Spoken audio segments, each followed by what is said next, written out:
S ವೀಕ್ಷಕ ನಮಸ್ಕಾರ. ನಾನು ನಿಮ್ನಾದ್ರು ಮೈಸೂರು ಜಿಲ್ಲಾ ವರದಿಗಾರ ಸವಾಲ್ ಟಿವಿ. ತಾವೇನು ನೋಡ್ತಾ ಇದ್ದೀರಾ? ಇಡೀ ದೇಶಾದ್ಯಂತ ಇವತ್ತು ಬಾಬಾ ಸಾಹೇಬರವರ ಒಂದು ಜನ್ಮ ದಿನೋತ್ಸವನ ಎಷ್ಟು ವಿಜೃಂಭಣೆಯಾಗಿ ಆಚರಣೆ ಮಾಡ್ತಾರೆ ಅನ್ನೋದಕ್ಕೆ ಈ ಒಂದು ಪುಟ್ಟ ಹಳ್ಳಿನೇ ಕಾರಣ. ಇವತ್ತು ಈ ಪುಟ್ಟ ಹಳ್ಳಿ ಬಂದು ಈ ಕಡೆ ಗಡಿ ಪ್ರದೇಶ ಮಂಡ್ಯ ಜಿಲ್ಲೆ ಮತ್ತೆ ಮೈಸೂರು ಜಿಲ್ಲೆ, ಎರಡು ಜಿಲ್ಲೆಗಳ ಗಡಿ ಪ್ರದೇಶದಲ್ಲಿರುವಂಥದ್ದು ತಾವು ನೋಡ್ತಾ ಇದ್ದೀರಾ. ಎಷ್ಟು ದೊಡ್ಡ ಮಟ್ಟದ ಒಂದು ಬಾಬಾ ಸಾಹೇಬರ ಒಂದು ಸೆಟ್ ಹಾಕಿ ಅವರ ಒಂದು ಫೋಟೋ ಹಾಕಿರುವಂಥದ್ದು. ಮತ್ತೆ ಮುಖ್ಯವಾಗಿ ನಾವು ನೋಡ್ಬೋದು ನಾಲ್ವಡಿ ಕೃಷ್ಣರಾಜ ಒಡೆಯರ ಫೋಟೋ ಕೂಡ ಹಾಕಿದರೆ. ಇದು ಬಂದು ಗೆಂಡೆ ಹೊಸಳ್ಳಿ ಅಂತ ಏನು ನಾವು ಮಂಡ್ಯ ಜಿಲ್ಲೆ ಗಡಿಭಾಗ, ಮೈಸೂರು ಜಿಲ್ಲೆ ಗಡಿಭಾಗ, ಮೈಸೂರಿನ ತಾಲೂಕು ಅಂತ ಹೇಳ್ಬೋದು, ಮಂಡ್ಯ ಜಿಲ್ಲೆಯ ಅರಕೆರೆ ಹೋಬಳಿ ಅಂತ ಕೂಡ ಹೇಳ್ಬೋದು. ಆ ಗಡಿ ಭಾಗದಲ್ಲಿರುವಂಥದ್ದು ಗೆಂಡೆ ಹೊಸಳ್ಳಿ ಗ್ರಾಮದಲ್ಲಿ ಇಷ್ಟು ಅದ್ದೂರಿಯಾದಂಥ ಕಾರ್ಯಕ್ರಮನ ನೀವು ನೋಡ್ತಾ ಇದ್ದೀರಾ. ಇಷ್ಟು ದೊಡ್ಡ ಮಟ್ಟದ ಪ್ರತಿ ವರ್ಷ ಕೂಡ ಆಚರಣೆ ಮಾಡ್ತಾರೆ. 137ನೇ ವರ್ಷದ ಜನ್ಮ ದಿನೋತ್ಸವದ ಬಾಬಾ ಸಾಹೇಬ್ ಅಂಬೇಡ್ಕರ್ ಅವರ ಜನ್ಮ ದಿನೋತ್ಸವ ಕೂಡ ಇಷ್ಟು ದೊಡ್ಡ ಮಟ್ಟದ ಆಚರಣೆ ಮಾಡ್ತಾ ಇದ್ದಾರೆ. ತಾವು ನೋಡ್ತಾ ಇದ್ದೀರಾ. ಒಂದು ಏನು ದಸರಾ ಮೀರಿಸುವಂತ ಒಂದು ಲೈಟಿಂಗ್ಸ್ ಕೂಡ ಹಾಕಿರುವಂತದ್ದು ತಾವು ನೋಡ್ತಾ ಇದ್ದೀರಾ. ಇಲ್ಲಿ ಇನ್ನೇನು ಕೆಲವು ಕ್ಷಣದಲ್ಲಿ ಪುಟ್ಟ ಮಕ್ಕಳುಗಳು ಅವರದೇ ಆದಂತಹ ವೇಷಭೂಷಣಗಳಲ್ಲಿ ಇವತ್ತಿನ ಸಂಭ್ರಮಾಚರಣೆ ಕೂಡ ಮಾಡ್ತಾ ಇದ್ದಾರೆ. ಕಳೆದ ಸಾರಿ ಕುಂಭ ಕಳಸದಿಂದ ಕೂಡ ಎಲ್ಲ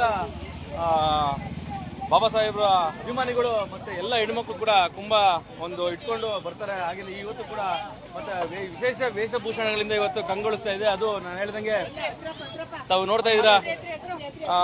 ಇಲ್ಲೇನು ನಾವು ನೋಡ್ತಾ ಇದೀವಿ ಗೆಂಡೆ ಹೊಸಳ್ಳಿ ಗ್ರಾಮ. ಇದು ನೋಡಿ ಪುಟ್ಟ ಗ್ರಾಮ. ಇದು ಸರಿಸುಮಾರು ಒಂದು 500 ಜನಸಂಖ್ಯೆ ಇದೆಯೋ ಇಲ್ವೋ, ಆದ್ರೆ ಇಷ್ಟು ದೊಡ್ಡ ಮಟ್ಟದ ಒಂದು ಕಾರ್ಯಕ್ರಮನ ಆಯೋಜನೆ ಮಾಡಿದ್ರೆ ಅಂದ್ರೆ ನಿಜವಾಗ್ಲೂ ಬಹಳ ಶ್ಲಾಘನೀಯ. ಮತ್ತೆ ಇಡೀ ಪ್ರಪಂಚ ಇವತ್ತು ನಮ್ಮ ಕನ್ನಡಿಗರು ಎಲ್ಲೆಲ್ಲ ಇದ್ದಾರೆ, ಆ ಎಲ್ಲ ಕನ್ನಡಿಗರು ಕೂಡ ಬಾಬಾ ಸಾಹೇಬರನ್ನ ನಡೆಯುವಂಥದ್ದು, ನೆನೆಸುವಂಥದ್ದು ತಾವು ನೋಡ್ತಾ ಇದ್ದೀರಾ. ಇಲ್ಲಿ ಇನ್ನೇನು ಕೆಲವೇ ಕ್ಷಣಗಳಲ್ಲಿ ಮಂಡ್ಯದ ಕೊಪ್ಪಲು ಅಂದ್ರೆ ಅರಕೆರೆ ಬಾರ್ಡರ್ ಆದ್ರಿಂದ ಕೇವಲ 1 ಕಿಲೋಮೀಟರ್ ಮಂಡ್ಯದ ಕೊಪ್ಪಲು ಬರುತ್ತೆ. ಅರಕೆರೆ ಪಕ್ಕ ಇರುವಂತ ಮಂಡ್ಯದ ಕೊಪ್ಪಲು, ಅಲ್ಲಿಂದ ಪ್ರೊಸೀಜರ್ ನೋಡುತ್ತೆ.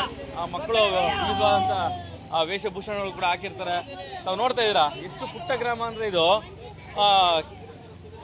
ಕೆಲವು ಕುಟುಂಬಗಳಿರುವಂತ ಒಂದು ಪುಟ್ಟ ಗ್ರಾಮ. ಆದ್ರೆ ಪ್ರತಿ ವರ್ಷ ಕೂಡ ಅದ್ದೂರಿಯಾದಂತಹ ಆಚರಣೆಗಳನ್ನ ಮಾಡ್ತಾ ಇದ್ದಾರೆ. 16 ವರ್ಷಗಳಿಂದ ಈ ಆಚರಣೆನ ಈ ಗ್ರಾಮದಲ್ಲಿ ಮಾಡ್ತಾ ಇದ್ದಾರೆ. ತಾವು ನೋಡ್ತಾ ಇದ್ರೆ ಯಾರು ಕೂಡ ಸ್ಪಾನ್ಸರ್ ಇಲ್ಲ. ಕೆಲವರು ಏನ್ ಮಾಡ್ತಾರೆ ಅಂದ್ರೆ ಇಷ್ಟೆಲ್ಲ ವಿಜೃಂಭಣೆಯಾಗಿ ಮಾಡಿದ್ರೆ ಸ್ಪಾನ್ಸರ್ ಇರ್ತಾರೆ ಅಂತ. ಯಾವುದೇ ಕಾರಣಕ್ಕೂ ಯಾರು ಸ್ಪಾನ್ಸರ್ ಇಲ್ಲ. ಎಲ್ಲ ಯುವಕರು ಮತ್ತೆ ಈ ಊರಿನ ಯಜಮಾನರುಗಳು ದೇಣಿಗೆ ಎತ್ತಿ ಮನೆಗೂ ಕೂಡ ದೇಣಿಗೆ ಎತ್ತಿ ಮಾಡಿರುವಂತ ಒಂದು ನಿಜವಾಗ್ಲೂ ವಿಜೃಂಭಣೆಯಾದಂತಹ ಹಬ್ಬನ ಕಣ್ಣಾರೆ ನೋಡ್ಬೇಕು. ನೀವು ಲೈವ್ ನೋಡೋದಕ್ಕಿಂತ ಕಣ್ಣಾರೆ ಬಂದು ನೋಡ್ಬೇಕು. ಅಷ್ಟು ಅದ್ದೂರಿಯಾದಂತ ಕಾರ್ಯಕ್ರಮನ ಆಯೋಜನೆ ಮಾಡಿದ್ದಾರೆ. ತಾವೇ ನೋಡ್ತಾ ಇದ್ರೆ ನೋಡಿ. ಇಲ್ಲಿ ಇದೊಂದೇ ವರ್ಷ ಅಲ್ಲ, 16 ವರ್ಷಗಳಿಂದ ಇದನ್ನ ಮಾಡ್ಕೊಂಡ್ ಬಂದ ಒಂದು ರೂಢಿ ಇದೆ. ಇಡೀ ಪ್ರಪಂಚ ಯಾರೆಲ್ಲ ನಮ್ಮ ಕನ್ನಡಿಗರು ಇರ್ತಾರೆ ಅವರೆಲ್ಲರೂ ಕೂಡ ಇವತ್ತು ನಮ್ಮ ಬಾಬಾ ಸಾಹೇಬ್ ಅಂಬೇಡ್ಕರ್ನ ನೆನೆಯುವಂತ ದಿನ. ಇಡೀ ದೇಶ ಇವತ್ತು ಸಂಭ್ರಮಾಚರಣೆ ಮಾಡ್ತಾ ಇದೆ. ತಿಂಗಳೆಲ್ಲ ಕೂಡ ಮಾಡ್ತಾರೆ ಈ ಒಂದು ಆಚರಣೆನ. ಈ ತಿಂಗಳು ಪೂರ್ತಿ ಕೂಡ ಬಾಬಾ ಸಾಹೇಬ್ರನ್ನ ನೆನೆಯುವಂಥದ್ದು 137ನೇ ಜನ್ಮ ದಿನೋತ್ಸವನ ಆಚರಣೆ ಮಾಡ್ತಾ ಇರೋದು ನೋಡ್ತಾ ಇದ್ದೀರಾ. ಮತ್ತೆ ನಾವು ಇಲ್ಲಿ ನೋಡ್ಬೋದು ದೊಡ್ಡ ಒಂದು ಆರ್ಚ್ ಹಾಕಿ ಒಂದು ಸೆಟ್ ತರ ಏನೋ ಜನಪ್ರತಿನಿಧಿಗಳು ಮದುವೆಗಳು ಮಾಡುವಂತ ಒಂದು ದೊಡ್ಡ ವೈಭವಿಕವಾದಂತಹ ಸೆಟ್ಗಳನ್ನ ಹಾಕಿ ಇವತ್ತು ಇಲ್ಲಿ ಆಚರಣೆ ಮಾಡ್ತಾ ಇರೋದು. ಮತ್ತೆ ಹಲವಾರು ಶಾಲಾ ಮಕ್ಕಳುಗಳು ಕೂಡ ಇಲ್ಲಿ ಭಾಗಿಯಾಗ್ತಾರೆ. ಹಲವಾರು ವಿಚಾರವಾಗಿ ಇಲ್ಲಿ ಕಲಾ ತಂಡಗಳು ಕೂಡ ಇರುವಂತದ್ದು ತಾವೇ ನೋಡ್ತಾ ಇದ್ರ. ಇದು ಬನ್ನೂರಿನ 10 ಕಿಲೋಮೀಟರ್ ಭಾಗದಲ್ಲಿರುವಂತಹ ಗೆಂಡೆ ಹೊಸಳ್ಳಿ ಗ್ರಾಮ. ಈ ಕಡೆ ಮಂಡ್ಯ ಜಿಲ್ಲೆ, ಮತ್ತೆ ಈ ಕಡೆ ಬಂದ್ರೆ ಮೈಸೂರು ಜಿಲ್ಲೆ ಬರುತ್ತೆ. ಅಂದ್ರೆ ಟಿ ನರಸೀಪುರ ತಾಲೂಕು ಹೊಂದ್ಕೊಂಡಂಗೆ ಗಡಿ ಭಾಗ, ಮತ್ತೆ ಅರಕೆರೆ ಗಡಿ ಭಾಗ. ತಾವು ನೋಡ್ತಾ ಇದ್ದೀರಾ. ಇಷ್ಟು ದೊಡ್ಡ ಮಟ್ಟದ ಒಂದು ಕಾರ್ಯಕ್ರಮನ ಪ್ರತಿ ವರ್ಷ ಕೂಡ ಮಾಡ್ತಾರೆ. ಯಾರು ಅನ್ಕೊಂಬೋದು ಕೆಲವರು ಯಾರ ಸ್ಪಾನ್ಸರ್ ಮಾಡಿರ್ತಾರೆ ಅಂತ. ಯಾವುದೇ ಕಾರಣಕ್ಕೂ ಇಲ್ಲ. ಎಲ್ಲ ಮಾಡಿರೋದು ಆ ಯುವ ಶಕ್ತಿಯಿಂದ ದೇಣಿಗೆ ಕಲೆಕ್ಟ್ ಮಾಡಿ ಮನೆಗೂ ಕೂಡ ದೇಣಿಗೆ ಕಲೆಕ್ಟ್ ಮಾಡಿ ಇವತ್ತು ಬಾಬಾ ಸಾಹೇಬ್ರನ್ನ ಈ ಮಟ್ಟಕ್ಕೆ ಆಚರಣೆ ಮಾಡ್ತಾರೆ ಅಂತಂದ್ರೆ ಬಹಳ ಖುಷಿ ಆಗುತ್ತೆ. ನೀವು ಕಣ್ಣು ಪೂರೈಸಿದ ನೋಡ್ದಂಗೆಲ್ಲ ಕೂಡ ಲೈಟಿಂಗ್ ವ್ಯವಸ್ಥೆ ಇದೆ. ಹಾಗಾದ್ರೆ ಇಲ್ಲೂ ಕೂಡ ಇನ್ನೊಂದು ನಿಮ್ಗೆ ಮುಖ್ಯವಾದಂತಹ ವಿಚಾರ ಕೂಡ ನಿಮ್ಗೆ ತೋರಿಸ್ತೀನಿ. ಜೊತೆಗೆ ಯಾರಿದ್ದಾರೆ, ಬಾಬಾ ಸಾಹೇಬ್ರ ಜೊತೆಗೆ ಯಾರೆಲ್ಲ ಇದ್ದಾರೆ ಅಂತ ತೋರಿಸ್ತೀನಿ ನಿಮ್ಗೆ. ಅವ್ರ ಫೋಟೋಗಳು ಕೂಡ ನಿಮ್ಗೆ ತೋರಿಸಿ ಹೋಗ್ತೀನಿ. ನೋಡಿ ಇಲ್ಲಿ ತಾವು ನೋಡ್ಬೋದು ನಾಲ್ವಡಿ ಕೃಷ್ಣರಾಜ ಒಡೆಯರವರ ಫೋಟೋ ಇದೆ. ನೋಡ್ರಿ ಎಷ್ಟು ಅಭಿಮಾನ ನೋಡ್ರಿ ರಾಜರು ಕಂಡ್ರೆ. ಬಾಬಾ ಸಾಹೇಬ್ರನ್ನ ಇವತ್ತು ಎಷ್ಟು ಅಭಿಮಾನದಿಂದ ಆಡ್ತಾರೆ. ಅದೇ ತರ ಇವತ್ತು ಇಲ್ಲಿ ತಾವು ನೋಡ್ತಾ ಇದ್ದೀರಾ ಮನೆ ಹಬ್ಬದ ವಾತಾವರಣ ಇವತ್ತು ಇಲ್ಲಿ ಕಾಣ್ತಾ ಇರುವಂತದ್ದು. ನೋಡಿ ಎಷ್ಟು ದೊಡ್ಡ ಮಟ್ಟದ ಒಂದು ಸೆಟ್ನೆ ವ್ಯವಸ್ಥೆ ಮಾಡಿದ್ದಾರೆ. ಈ ಪುಟ್ಟ ಗ್ರಾಮ ಇದು. ಏನು ಎಷ್ಟು ಕೂಡ ಇದ್ರೆ ಯಜಮಾನ್ರೆ? 80 ಕುಳ ಅಷ್ಟೇ. ಹಾ ಹಾ ಹಾ 100 ಕುಳಕ್ಕಿಂತ ಕಮ್ಮಿ. ಹಾ ಎಲ್ಲ ಪ್ರತಿ ವರ್ಷ ಹಿಂಗೆ ಮಾಡ್ತೀರಾ? ಹಾ ಹಾ ಹಿಂಗೆ ಮಾಡ್ತಾರೆ. ಬಹಳ ಖುಷಿ ಆಗ್ತದೆ ನಿಜವಲ್ಲೂ. ನಾನು ಯಾವಾಗಲೂ ಹೇಳ್ತಾ ಇರ್ತೀನಿ, ಸಾಮರಸ್ಯ ಇರ್ಬೇಕು ಅನ್ನೋದು ನಮ್ಮ ವಿಶೇಷವಾದಂತ. ಹಾ ಹಾ ಇರ್ಲಿ ಇರ್ಲಿ ಯಜಮಾನ್ರೆ. ನೋಡಿ ಒಂದ್ ಕಡೆ ಇಲ್ಲಿ ನೋಡ್ಬೋದು, ಈಗ ಪ್ರೊಸೆಷನ್ ಕೂಡ ಹೊಡುತ್ತೆ. ಬನ್ನೂರು ಮತ್ತೆ ಅರಕೆರೆ ಏನ್ ಮಧ್ಯಭಾಗದಲ್ಲಿ ಅಂತದಂತೂ ಇದು. ಹಾಗೆ ನಿಮ್ಗೆ ಇಲ್ಲಿ ತೋರಿಸ್ತೀನಿ, ತಾವೇ ನೋಡ್ತಾ ಇದ್ದೀರಾ ನೋಡಿ. ಇಲ್ಲಿ ಒಂದು ತಾವು ನೋಡ್ತಾ ಇದ್ದೀರಾ, ಗೆಂಡೆ ಹೊಸಳ್ಳಿ, ಅರಕೆರೆ ಹೋಬಳಿ, ಶ್ರೀರಂಗಪಟ್ಟಣ ತಾಲೂಕು ಒಂದ್ ಕಡೆ ಬಂದ್ರೆ, ನರಸೀಪುರ ತಾಲೂಕು ಒಂದ್ ಕಡೆ ಗಡಿಭಾಗ ಅಂತ ಹೇಳಿದ್ನಲ್ಲ ನಿಮ್ಗೆ. ಹಾಗಾಗಿ ತಾವೇ ನೋಡ್ತಾ ಇದ್ದೀರಾ, ಇಲ್ಲಿ ವಿಶ್ವಜ್ಞಾನಿ ಜೈ ಭೀಮ್ ಸಂಘದ ಸಂಘಟನೆ ಇದೆ. ಅವರು ಯುವಕರು ಇಷ್ಟು ಅದ್ದೂರಿಯಾಗಿ ಕಾರ್ಯಕ್ರಮನ ಆಯೋಜನೆ ಮಾಡಿರೋದು.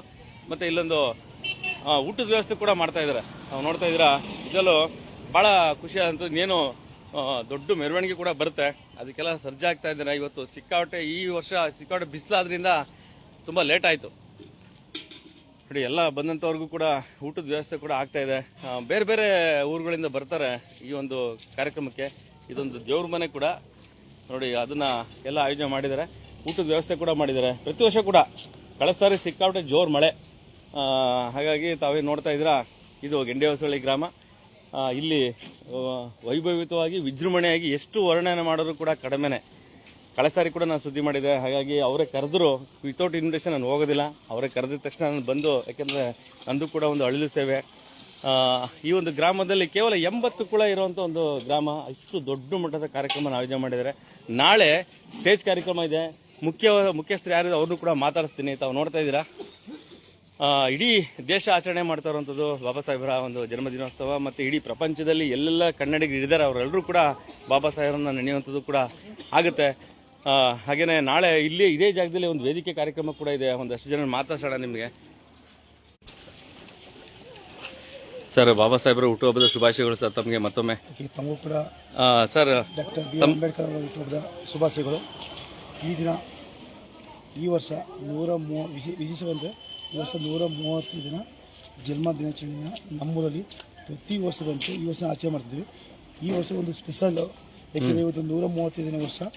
ಈ ವರ್ಷ ನಮ್ಮ ಒಂದು ವಿಶೇಷವಾಗಿ ವಿಜೃಂಭಣೆಯಿಂದ ಭಾಳ ಅಚ್ಚುಕಟ್ಟಾಗಿ ಒಂದು ಪ್ರೀ ಪ್ಲಾನ್ ಇಟ್ಕೊಂಡು ಇಡೀ ಗೆಂಡೆ ಹೊಸಳ್ಳಿ ಯುವಕರು, ಯಜಮಾನರು, ಪ್ರತಿ ಮನೆಯ ಕುಟುಂಬ ಸದಸ್ಯರು ಕೂಡ ಇದೊಂದು ಸರ್ ಒಂದು ಬರೀ 80 ಕುಳ ಇರುವಂತವ್ರು ಸರ್, ಇಷ್ಟು ದೊಡ್ಡ ಮಟ್ಟದ ಕಾರ್ಯಕ್ರಮ ಪ್ರತಿ ವರ್ಷ ಮಾಡ್ತೀರಾ? ಬಟ್ ನಮ್ಮ ದೇವರು, ನಮ್ಗೆ ಏನಪ್ಪ ಅಂದ್ರೆ ನಮಗೆ ಅವರೇ ದೇವರು, ಅಭಿಮಾನಿ. ಅದೇ ಎಷ್ಟು ದುಡ್ಡು ಇಂಪಾರ್ಟೆಂಟ್ ಅಲ್ಲ ನಮಗೆ. ಅವರ ಜಯಂತಿಯನ್ನ ಅದ್ದೂರಿ ಮಾಡ್ಬೇಕು ಅನ್ನೋದು ಅದೊಂದೇ. 3-4 ಇಲ್ಲ, ಒಂದು 5 ಜನ ಕೈ ಜೋಡಿಸಬೇಕು, ಏನ್ ಬೇಕಾದ್ರೂ ಮಾಡ್ಬೋದು. ನಮ್ಮೂರಂತ ಎಲ್ಲಾ ವಿದ್ಯಾರ್ಥಿಗಳು ತುಂಬಾ ಎಜುಕೇಟೆಡ್ ಪೀಪಲ್. ಒಟ್ಟು ತುಂಬಾ ಅಂಬೇಡ್ಕರ್ ಬಗ್ಗೆ ಅಭಿಮಾನ ತುಂಬಾ ಬಹಳಷ್ಟಿದೆ. ಆದ್ರಿಂದ ಇದನ್ನ ಇನ್ನೂ ಪ್ರತಿಯೊಂದು ನೀವು ತಾವುಗಳು ಹೋದ ವರ್ಷ ಬಂದಿದ್ರಿ, ಅದಕ್ಕಿಂತ ಈ ಸರಿ ಒಂದು ಸ್ವಲ್ಪ ಜಾಸ್ತಿ. ಹೌದು ಸರ್, ಹೌದು ಹೌದು ಹೌದು. ಆದ್ರಿಂದ ನಾವು ಪ್ರತಿ ವರ್ಷ ಕೂಡ ಒಂದು ವಿಶೇಷವಾದ ಕಾರ್ಯಕ್ರಮ ಇದೆ. ಇವತ್ತು ಪ್ರೊಸೆಷನ್ಸ್ ಇದೆ. ಒಂದು 3-4 ಕಲಾತಂಡ ಬಂದಿದೆ. ಮತ್ತು ನಮ್ಮ ಊರಿನಲ್ಲಿ ಸುಮಾರು ಇರುವಂಥ ಎಲ್ಲ ಹೆಣ್ಮಕ್ಳುಗಳು, ಅಂದರೆ ಪ್ರೈಮರಿ ಮತ್ತು ಹೈಸ್ಕೂಲ್ ಅಂತ ಓದುವಂಥ ಎಲ್ಲ ಹೆಣ್ಮಕ್ಳುಗಳು ಈ ಒಂದು ಕಾರ್ಯಕ್ರಮಕ್ಕೆ 1 ತಿಂಗಳು ಸತತವಾಗಿ ಒಂದು ಸಾಂಸ್ಕೃತಿಕ ಕಾರ್ಯಕ್ರಮ ಪ್ರಾಕ್ಟೀಸ್ ಮಾಡಿದ್ದಾರೆ. ನಾಳೆಗೆ ಸ್ಟೇಜ್ ಕಾರ್ಯಕ್ರಮ ಇದೆ. ಇವತ್ತಿನ ಕಾರ್ಯಕ್ರಮ ಅಂತಂದರೆ ಒಂದು ನಮ್ಮ ಪಕ್ಕದಲ್ಲಿರುವಂಥ ಒಂದು 3 ಕಿಲೋಮೀಟರ್ ದೂರದಿಂದ ಒಂದು ಅಂಬೇಡ್ಕರ್ ಒಂದು ಸ್ಟ್ಯಾಚ್ಯೂ ಇಟ್ಕೊಂಡು ಒಂದು ಬೆಳೆಯುವಂಥ ಮುಖಾಂತರ ಒಂದು ಮೆರವಣಿಗೆ ಇದೆ.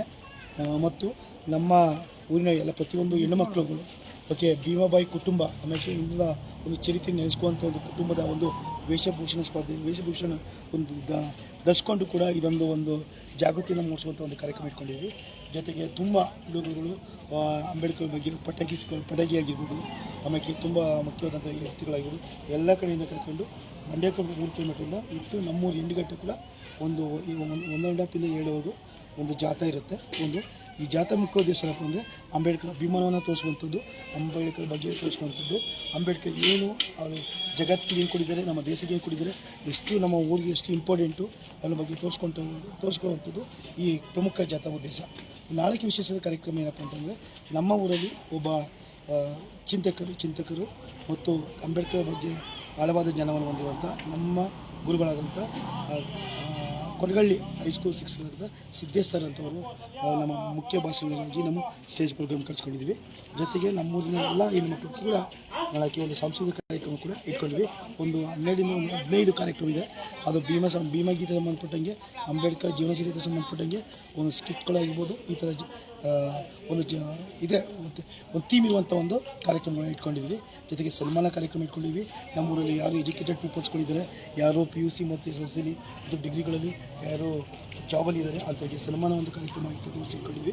ಒಂದು ವಿಶೇಷವಾಗಿ ಒಂದು 3 ದಿನ ಈ ಒಂದು ಪ್ಲಾನಿಂಗ್ ಮಾಡಿಕೊಂಡು ಅದ್ದೂರಿಯಾಗಿ ಎಲ್ಲ ಸಹಕಾರದೊಂದಿಗೆ ಈ ಒಂದು ಯಾವುದೇ ರೀತಿ ಬೇರೆ ಜನಾಂಗದ ಅಂದರೆ ಬೇರೆ ಜಾತಿ ಭೇದ ಭಾವ ಮರೆತು ಸಾಮರಸ್ಯದ ಹಬ್ಬ ಸಾಮರಸ್ಯದನ್ನು ಇಟ್ಕೊಂಡು ತುಂಬ ಸುತ್ತಮುತ್ತ ಹಳ್ಳಿಗಳು ಕೂಡ ನಮಗೆ ಇದ್ರ ಬಗ್ಗೆ ಹೇಳಿದ್ದೀವಿ. ಬನ್ನಿ ಇವತ್ತು ನಮ್ಮೂರಲ್ಲಿ ನಾವು ಅಂಬೇಡ್ಕರ್ ನಮ್ಮ ಮನದ ಹಬ್ಬ ಅಂಬೇಡ್ಕರ್ ಹಬ್ಬವನ್ನು ಆಚರಣೆ ಮಾಡ್ತೀವಿ ಬನ್ನಿ ಅಂತ ಆಹ್ವಾನ ಮಾಡಿದ್ದೀವಿ. ಎಲ್ಲ ಸಹಕಾರ ಕೊಟ್ಟಿದ್ದಾರೆ. ತುಂಬ ಎಲ್ಲ ಡಿಪಾರ್ಟ್ಮೆಂಟು, ಪೊಲೀಸ್ ಡಿಪಾರ್ಟ್ಮೆಂಟ್ ಆಗಿರ್ಬೋದು, ನಮ್ಮ KB ಡಿಪಾರ್ಟ್ಮೆಂಟ್ ಆಗಿರ್ಬೋದು, ನಮ್ಮ ತಾಲೂಕು ಕಡೆಯಿಂದ ಕೂಡ ಅನುಮತಿಯನ್ನು ತಗೊಂಡು ಇಷ್ಟೊಂದು ವಿಜೃಂಭಣೆ ನಾವು ಆಚರಣೆ ಮಾಡ್ತೀವಿ. ಜೊತೆಗೆ ಈ ದಿನ ನಾವು ವಿಶೇಷವಾದಂಥ ಭೋಜನೆಯನ್ನು ಕೂಡ ಇಟ್ಕೊಂಡಿದ್ದೀವಿ. ಇವತ್ತು ನಮ್ಮ ಇದು ವಿಶೇಷ ಭೋಜನ ಕಾರ್ಯಕರ್ತರಾದಂಥ ನಮ್ಮ ಊರಿನ ಒಬ್ಬ ಪ್ರಖ್ಯಾತ ಒಬ್ಬ ನಿತ್ಯಾನಂದ ಅವರು ಈ ಒಂದು ಕಾರ್ಯಕ್ರಮಕ್ಕೆ ವಿಶೇಷ ಭೋಜನವನ್ನು ನಮಗೆ ಆಯೋಜನೆ ಮಾಡಿದ್ದಾರೆ. ಹಾಗೆ ಸುಮಾರು ಜನ ಆಯೋಜನೆ ಮಾಡಿದ್ದಾರೆ. ನಮ್ಮ ಊರಿನ ಅನೇಕ B ಗ್ರೇಡ್ ಅಧಿಕಾರಿಗಳು, A ಗ್ರೇಡ್ ಅಧಿಕಾರಿಗಳಿದ್ದಾರೆ. ಸುಮಾರು ಜನ ಒಂದಲ್ಲ ಒಂದು ರೀತಿಯ ಈ ಒಂದು ಕಾರ್ಯಕ್ರಮ ತುಂಬ ಅಚ್ಚುಕಟ್ಟಾಗಬೇಕಂತ ಒಂದು ಸಹಕಾರ ಕೊಟ್ಟಿದ್ದಾರೆ.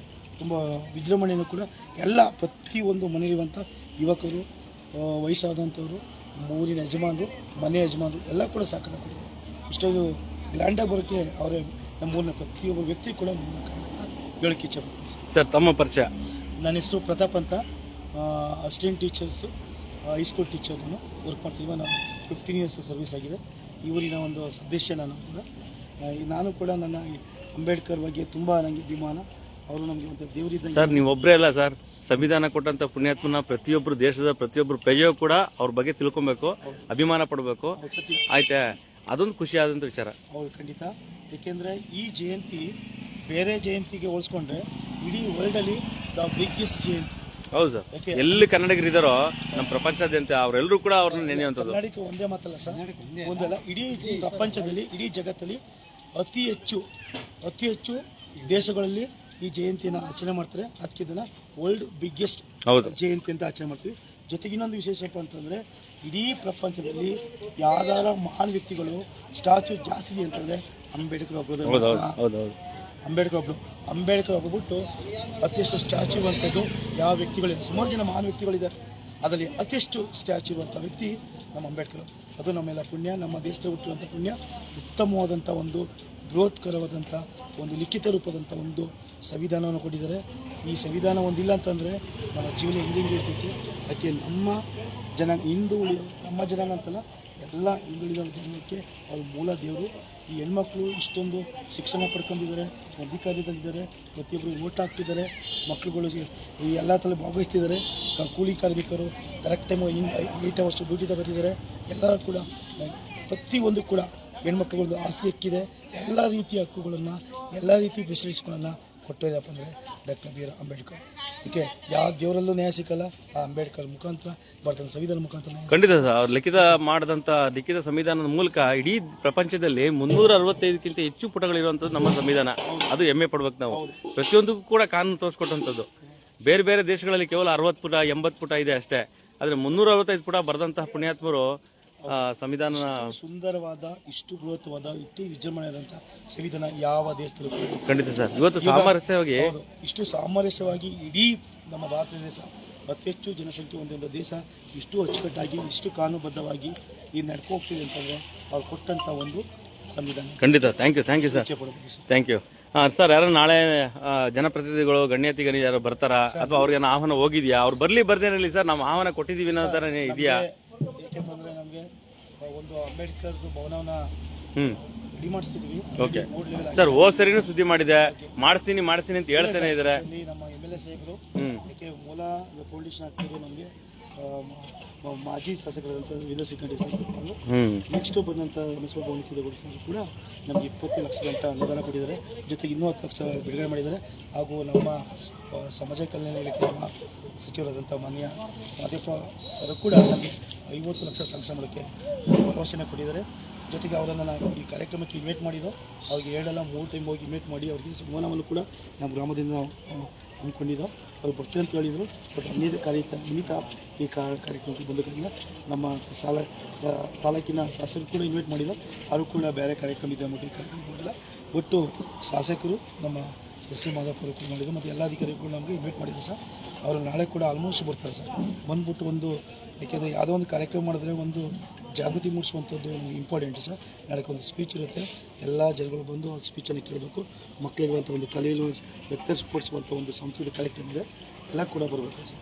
ಖಂಡಿತ ಸರ್. ಯಾಕೆ ನನ್ನ ಒಂದು ನಿಲುವೇನು ಅಂದ್ರೆ ಕಳೆದ ವರ್ಷ ಅಂಬೇಡ್ಕರ್ ಭವನದ ಬಗ್ಗೆ ಇಲ್ಲಿ ಊರಲ್ಲಿ ಒಂದು ಸುದ್ದಿ ಮಾಡಿದೆ, ದಯವಿಟ್ಟು ಮಾಡ್ಕೊಡಿ ಅಂತ. ಅದು ಇನ್ನೂ ಕೂಡ ಅದು ಇನ್ನೂ ಬರ್ತಾನೆ ಇದೆ ಪ್ರೋಸೆಸ್ ಆಗ್ಬೇಕು ಅನ್ನೋದು. ಅಷ್ಟೊಂದು ಲೋ ಲೆವೆಲ್ ಮಾನ್ಯ ಶಾಸಕರು ಕೂಡ ಸರ್ ನಿಮ್ದು ಒಂದೇ ಗ್ರಾಮದಲ್ಲ ಸರ್, ಇಡೀ ತಾಲೂಕುಗಳಲ್ಲಿ ಇಡೀ ಜಿಲ್ಲೆಯಲ್ಲಿ ಎಲ್ಲೆಲ್ಲಿ ಅಂಬೇಡ್ಕರ್ ಭವನಗಳನ್ನ ಇವರು ಸ್ಯಾಂಕ್ಷನ್ ಮಾಡಿದ್ದಾರೆ ಎಲ್ಲೂ ಕೂಡ ಪೂರ್ಣ ಆಗಿಲ್ಲ. ಉದಾಹರಣೆಗೆ ಮಾದಗಳಿ ಗ್ರಾಮ, ಯಾಕೆ ನಾನು ಆದಷ್ಟು ನಾನು ತಿಳ್ಕೊಳ್ಳೋದೇ ನಾವು ಮೀಡಿಯಾಗೆ ಬರಲ್ಲ. ದಯವಿಟ್ಟು ಇಡೀ ರಾಜ್ಯದಲ್ಲಿ ಎಲ್ಲೆಲ್ಲಿ ಅಂಬೇಡ್ಕರ್ ಭವನಗಳಿದೆ, ಅನುದಾನಗಳು ಏನಿದೆ ಅದೆಲ್ಲ ದಯವಿಟ್ಟು ಬಿಡುಗಡೆ ಮಾಡಲಿ ಅಂತ ನಮ್ಮ ಆಸೆ. ನಾವು ಮೊದಲು ಬಿಗಿನಿಂಗಲ್ಲೇ ಪ್ರಾರಂಭ ಮಾಡಬೇಕಾದ್ರೆ ಒಂದು 10 ಲಕ್ಷ ಕೊಟ್ಟರೆ ಸಾಕು, 20 ಲಕ್ಷ ಕೊಟ್ಟರು ಸಾಕು ಅಂತೀವಿ. ಯಾವಾಗ ಫೌಂಡೇಶನ್ಸು ಬಿಲ್ಡಿಂಗ್ ಎದ್ದೇಳುತ್ತೆ, ನಮ್ಗೆ ಇನ್ನೂ 7 ಬಿಲ್ಡಿಂಗ್ ಮಾಡ್ಬೋದು, ಇನ್ನೂ ಆಲ್ಟ್ರೇಟ್ ಮಾಡ್ಬೋದು ಅಂದಾಗ ಅಮೌಂಟು ನಾವು ನಮಗೆ ಜಾಸ್ತಿ ಬೇಕಾಗುತ್ತೆ. ಆವಾಗ ನಾವು ಇನ್ನೊಂದು ಅನುದಾನ ಕೊಡಿಸಿದ್ರೆ ವೇಟ್ ಮಾಡ್ತೀವಿ ಸರ್. ಒಟ್ಟು ಒಂದು 2-3 ವರ್ಷ ಗಂಟೆ ಒಂದು ಟಾರ್ಗೆಟ್ ಕೊಟ್ಟಿವಿ. ಅಷ್ಟೊಳಗೆ ನೆಕ್ಸ್ಟ್ ವರ್ಷ ಕಂಪ್ಲೀಟ್ ಆಗಿ ಸರ್ ಏನಾಗುತ್ತೆ ಅಂದ್ರೆ ನೋಡಿ, ಆಗಲೇ ಕೆಲವೊಂದು ಸಾರಿ ಏನಾಗ್ಬಿಡುತ್ತೆ ಅಂದ್ರೆ ಒಂದು ಸರ್ಕಾರ ಇರುತ್ತೆ ಅಥವಾ ಒಬ್ರು ಜನಪ್ರತಿನಿಧಿ ಇರ್ತಾರೆ, ಆಯ್ತಾ, ಆ ಸರ್ಕಾರ ಹೋದಾಗ ಬಹಳ ಹಿಂಸೆ ಆಗ್ಬಿಡುತ್ತದೆ. ಹಂಗೆಲ್ಲ ಆಗೋದು ಬೇಡ. ಯಾಕಂದ್ರೆ ಎಷ್ಟೋ ಇಡೀ ರಾಜ್ಯದಲ್ಲಿ ಗ್ರಾಮಗಳಲ್ಲಿ ಅಂಬೇಡ್ಕರ್ ಭವನಗಳು ಉದ್ಘಾಟನೆ ಆಗಿಲ್ಲ, ಶಂಕುಸ್ಥಾಪನೆ ಆಗಿಲ್ಲ, ಆಯ್ತಾ, ಜಾಗ ಸಿಕ್ಕಿಲ್ಲ, ಈ ರೀತಿ ಎಲ್ಲ ಸಮಸ್ಯೆಗಳಿದೆ. ಅದೆಲ್ಲ ರೆಡಿ ಆಗ್ಬೇಕಲ್ವಾ ಸರ್? ಖಂಡಿತ ಸರ್. ಬಟ್ ಅನುದಾನ ಕರೆಕ್ಟಾಗಿ ಇನ್ ಟೈಮ್ ಬಂದ್ಬಿಟ್ರೆ, ಸರ್ಕಾರದಿಂದ ಸವಲತ್ತುಗಳು ಕರೆಕ್ಟಾಗಿ ಬಂದ್ಬಿಟ್ರೆ ಬೇಗ ಕ್ಲಿಯರ್ ಮಾಡ್ಬೋದು ಸರ್. ಒಳ್ಳೇದಾಗ್ಲಿ ಸರ್. ಬೇಗ ನಿಮ್ಮ ಒಂದು ಭವನ ಉದ್ಘಾಟನೆ ಆಗ್ಲಿ ಅಂತ ಕೂಡ ಸಂಬಂಧಪಟ್ಟಂತ ಜನಪ್ರತಿನಿಧಿಗಳಿಗೆ ಸಂಬಂಧಪಟ್ಟಂತ ಅಧಿಕಾರಿಗಳು ಕೂಡ ನಾನು ಈ ವಿಡಿಯೋನ ಕಳಿಸ್ತೀನಿ. Thank you. ಈ ತಾಲೂಕಿನ ಶಾಸಕರಾದಂಥ ರಮೇಶ್ ಬಂಡಿಸೋರಿಗೆ ಈ ಮುಖಾಂತರ ಮನವಿ ಮಾಡ್ಕೊಳ್ಳೋದೇನಪ್ಪ ಅಂತಂದರೆ, ದಯವಿಟ್ಟು ಬೇಗ ಅನುದಾನವನ್ನು ಬಿಡುಗಡೆ ಮಾಡಿ, ದಯವಿಟ್ಟು ನಮ್ಮ ಭವನ ಕಂಪ್ಲೀಟ್ ಆಗಿ ಅದಕ್ಕೊಂದು ಕಾರ್ಯಕ್ರಮ ಆಯೋಜನೆ ಮಾಡುವ. ಅದಕ್ಕೆ ಒಂದು ಏನೋ ಒಂದು ಮಾರ್ಗದರ್ಶನ ಇಟ್ಕೊಂಡಿದ್ವಿ, ಈ ಥರ ಮಾಡಬೇಕು ಆ ಥರ ಮಾಡಬೇಕು ಅಂತ. ಯಾಕಂದರೆ ಇಲ್ಲಿ ಒಂದು ಲೈಬ್ರರಿ ಒಂದು ಮಾಡಬೇಕು, ಮಕ್ಕಳುಗಳಲ್ಲಿ ಒಂದು ರೀಡಿಂಗ್ ರೂಮ್ ಮಾಡಬೇಕು ಅಂತ ಅಂದ್ಕೊಂಡಿದ್ದೀವಿ. ಓಕೆ, ಒಂದು ನಮ್ಮ ತಾಲೂಕಲ್ಲಿ ಒಂದು ಮಾದರಿಯಾದಂಥ ಒಂದು ಅಂಬೇಡ್ಕರ್ ಭವನವನ್ನು ಮಾಡುವಂಥ ಒಂದು ಪ್ಲಾನಿಂಗ್ ಹಾಕ್ಕೊಂಡಿದ್ವಿ. ದಯವಿಟ್ಟು ಇದಕ್ಕೆ ಸಹಕಾರ ಕೊಡಿ. ನಮ್ಮ ಮಾನ್ಯ ಶಾಸಕರಿಗೆ ನಮ್ಮ ಊರಿನ ಪರವಾಗಿ ಒಂದು ಮನವಿ ಮಾಡ್ಕೊತೀವಿ. ದಯವಿಟ್ಟು ನಮ್ಮ ಅನುದಾನ ಬೇಗ ಬಿಡುಗಡೆ ಮಾಡಿ ನಮ್ಮ ಕಾರ್ಯಕ್ರಮ ಬಿಲ್ಡಿಂಗನ್ನು ಪೂರ್ಣಗೊಳಿಸ್ತೀವಿ. Thank you sir.